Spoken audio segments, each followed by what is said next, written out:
You know me, I'm Mr. Grand Seiko, so betting men would have me always having something positive to say about all things Grand Seiko. But when the SLGW003 first came out, I wasn't completely sold. Did this sportier Evolution 9 design language really make sense for a dressier watch? Regardless of my personal verdict, the broader marketplace was very clear in its love for the design. A strong seller boutiques struggle to keep in stock worldwide. So it made sense for Grand Seiko to expand the line earlier this year, and naturally after silver, it has been followed with a fan favorite blue shade. But this is Grand Seiko, so the SLGW007 that we're going to look at today doesn't just simply have a plain blue dial. Let's get into it.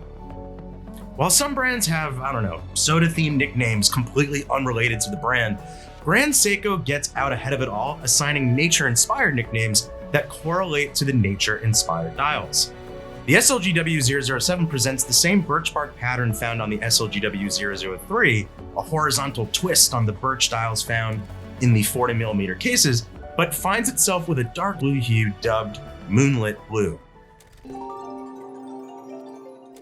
This style, meant to evoke the Awate birch trees under moonlight, causes the texture to feel more subdued and hidden at times, better revealing itself as light hits the dial.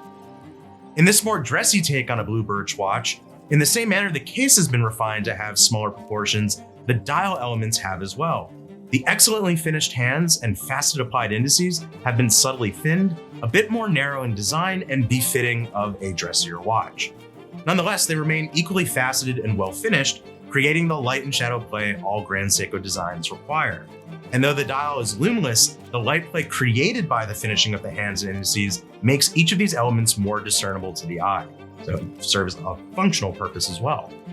Understandably, with the backdrop being blue, the central seconds hand has been left in its steel tone so as to not blend into the dial. As you would expect, the overall aesthetic is handsome, and the through line to the natural muse unmistakable. And for those who like a clean dial, there is no date complication on the dial nor a power reserve indicator. So just what are the proportions of the SLGW007 case? At 38.6mm in diameter and 9.95mm thick, the stainless steel case is right in that modern Goldilocks zone, a modern mid-size both smaller and larger wrists can work with, and slender enough to ensure it can operate on the wrist with a more dressy feel. Also, at 45mm lug to lug, it has a compact enough presence to not overwhelm smaller wrists while not being too small for larger wrists. Like the dial elements, the bezel is a bit more narrow as well, which makes the dial feel larger and gives the watch more presence too. So large or small wristed, it's gonna work for you, at least in my opinion.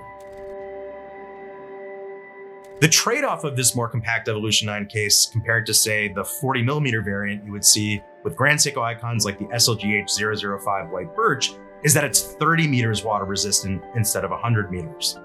Now, I know this is the dressy birch, but with pieces like the SLGB003, a 37mm Evolution 9 case that is 100 meters water resistant, I can't help but wonder how much Grand Seiko would have needed to stretch to get it to 100 meters water resistant. Then again, the SLGB003 is 11.4mm thick, so if the goal is a dressier watch, more slender and with a manual wind movement, I am being unreasonable here.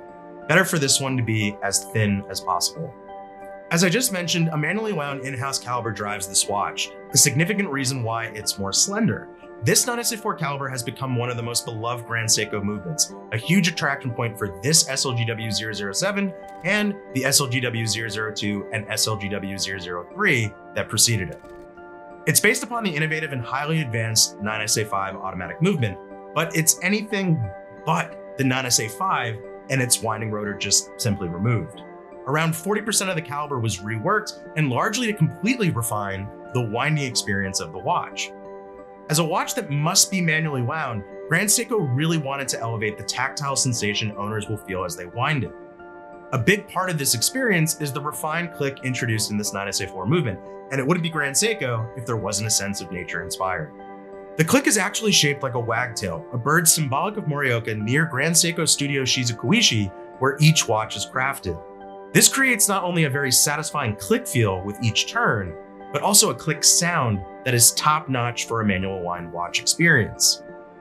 Like the high-beat automatic 9SA5, the high-beat 9SA4 has 80 hours of power reserve and Grand Seiko's dual impulse escapement with the brand's first ever overcoil hairspring. But with the caliber reworking, its aesthetic has a larger bridge plate.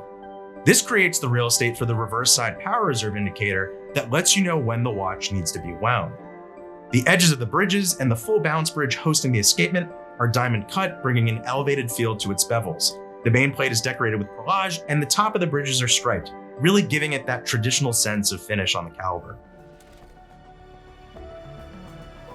To match the dial, the SLGW007 is outfitted on a dark blue pebbled calf leather strap, and it's secured to the wrist via a steel deployment clasp. Should you wish to switch the strap up, the 20mm lug width of the watch allows for a near infinite number of options, so go ahead, play strap monster. And with the blue dial, you certainly can. Okay, verdict time. Though I'm still not 100% personally sold on the Evolution 9 design language being utilized for a dressy piece, the refined case and dial certainly create the Evolution 9 design language at its best for dressier purposes. So the designers nailed it in that regard. It's a very handsome and striking watch, the Moonlit Blue Birch style perhaps even more enticing than its silver predecessor. So I imagine a fan favorite design has only gotten better with this release. And again, the 9SA4 with its ultimate manual wind, refined click experience, and dual impulse escapement on its own is enough to pull watch geeks in closer, particularly the Grand Seiko geeks. But as great as this design is, I would be curious to one day see the 9SA4 utilized in one of Grand Seiko's more rounded dress watch cases, like the Omowatari SBGY007, or in a 38mm 62 GS case to further diversify the look you can have with the 9SA4 caliber experience. But more importantly, what do you think of this SLGW007 watch? Are you sold? Or like me, do you find yourself possibly holding out a bit to see if Grand Seiko one day utilizes the caliber in a different segment of its design language, which has happened once with the 45 GS inspired limited editions? So let me know your thoughts on all of this in the comments below. The Grand Seiko SLGW007 is available now for purchase, priced at $10,000 US or 14,500 Australian dollars. Thanks for watching, and be sure to subscribe to the Time+Tide channel for all the latest watch news, reviews, and content. And as always, I'll see you on the next one.